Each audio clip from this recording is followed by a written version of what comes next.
જીએસએફસીના હંગામી કર્મચારીઓ હવે આંદોલનના માર્ગે ઉતર્યા છે। આ હંગામી કર્મચારીઓ લેબર કમિશનરને રજૂઆત કરવા માટે આજે પહોંચ્યા હતા। વડોદરા નજીક જીએસએફસી આવેલી છે ને આ જીએસએફસી કંપનીમાં કામ કરતા જે હંગામી કર્મચારીઓ છે તેઓ પડતર પ્રશ્નોની રજૂઆત કરવા માટે પહોંચ્યા હતા।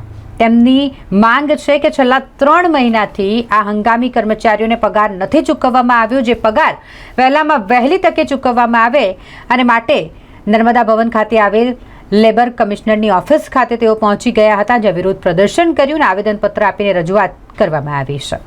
मैं जीएसएफसी कंपनी में 2003 थी काम करे कॉन्ट्राक्ट में।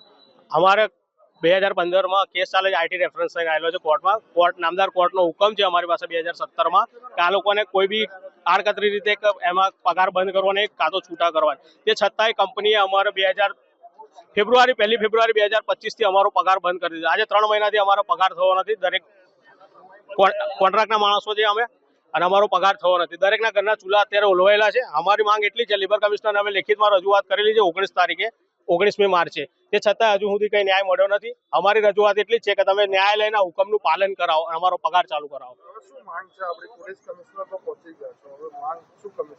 અમારો જે 3 મહિનાથી પગાર બંધ છે, પગાર ચાલુ કરો અમારો। રાજેન્દ્ર મકવાણા। વડોદરાના એક જાગૃત યુવાન તરીકે જ્યારે આ વાત મારા ધ્યાને આવી ત્યારે વડોદરાની તમામ સમિતિ જે અમને ગાઈડ કરે છે બધાને એકત્ર કર્યા। આપ સૌ મીડિયાના કર્મચારીઓનો પણ ખૂબ ખૂબ ધન્યવાદ, કેમ કે હવે લોકતંત્રના પાયામાં આ એક જ પાયો એવો છે જેના આધારે આ ભારત દેશ ટકી રહ્યો છે। બાકી 3 પાયા તો અત્યારે નેસ્તો નાબૂદ થઈ ગયા છે। એમાંનો એક પાયો એટલે કે આ કોર્ટનો ઓર્ડર।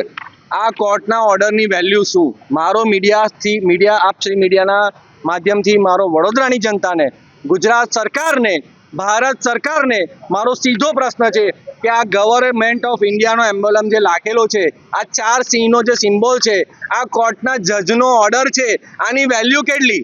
જો આનું પાલન જ ન કરવાનું હોય તો આવા ફરફરિયા, આને ઓર્ડર નહીં આને ફરફરિયા કહેવાય। આ સરકારી કર્મચારીઓ જે ઉપર એસી કેબિનમાં બેઠા છે ને એ કોર્ટના ઓર્ડરનું પાલન નથી કરતા, તો એમણે શું કરવા બેસાડ્યા છે? આજે લોકશાહીની અંદર જ્યારે આ ગરીબ મધ્યમ વર્ગના યુવાનો 3 મહિનાથી પગાર વગર જો ઘર ચલાવતા હોય તો વિચાર તો કરો કે એમના ઘરની હાલત શું હશે? કેવી રીતે ઘર ચલાવશે? કેવી રીતે ચૂલો સળગશે? ચોરી કરશે, લૂંટફાટ કરશે? આ કોઈ ભાઈ, તમે લોકો કોઈ બાંગ્લાદેશથી આવ્યા છો? તમે લોકો કોઈ પાકિસ્તાનથી આવ્યા છો?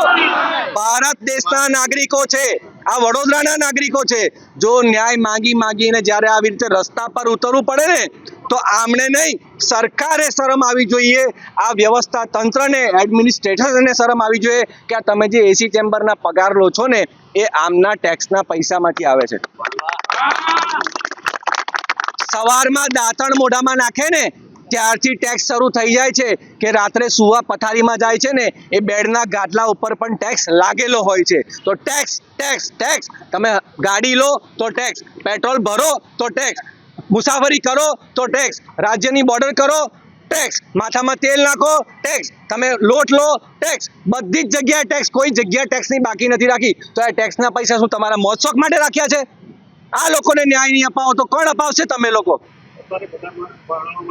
જો તમારે આ જ કરવું હોય ને તો આ નોકરી ધંધો છોડી દો અને સ્વિટ્ઝરલેન્ડમાં, સ્વિસ બેંકમાં તમારા એકાઉન્ટો ખોલાવી દો અને ખુલ્લેઆમ જાહેર કરી દો કે અમે ચોર છીએ। હવે જો આ લોકોને ન્યાય નહીં મળે તો હું આજે એક યુવાન ઉતર્યો છું, મારી જોડે 1000 યુવાનો જોડાયેલા છે। જ્યાં સુધી અમારે કોઈ સરકાર સાથે કોઈ ઘર્ષણ કરવાનો ઈરાદો નથી, પરંતુ જ્યારે કોર્ટનો ઓર્ડર બી ના, તો અમે તો કોર્ટ કરતા તો અમે બહુ સામાન્ય માણસ છે સાહેબ। તો કોર્ટનો ઓર્ડર સાંભળતા નથી તો અમારું કેવી રીતે સાંભળશે? એટલે અમારે બધા એક થવું પડ્યું છે। હું તમામ કામદારોને વિનંતી કરું છું, મીડિયાને પણ વિનંતી કરું છું કે આમની લડત સાથે છેક સુધી ન્યાય માટે, લડત માટે સાથ આપજો એવો મને વિશ્વાસ છે। મારું નામ હાર્દિક જોશી, સામાજિક કાર્યકર, વડોદરા શહેર।